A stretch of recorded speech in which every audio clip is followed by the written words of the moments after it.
Hey, Dan Passarelli here. Now, I shot this video yesterday after the close because it was just kind of perfect timing and I wanted to kind of capture it at the moment. I was looking at a chart of Devon Energy, DVN, and a fairly unique signal has occurred there.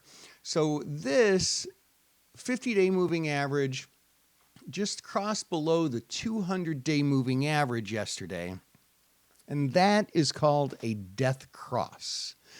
And a death cross is simply defined by the 50-day moving average crossing below the 200-day moving average, and that is typically regarded as a bearish, very bearish, medium to long-term signal.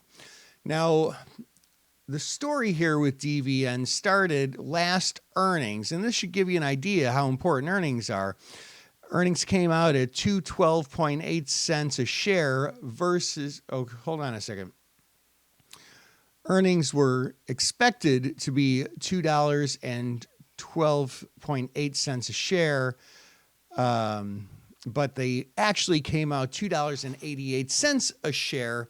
But still, that wasn't enough to drive the stock higher. And in fact, the stock ended up selling off since then. And that's because of things like what some people will refer to as the whisper number, just further illustrating how difficult it is to show direction or to predict direction on an earnings trade. And so the stock began its decline, and the decline's been speeding up on the longer term chart. That's why we get this death cross.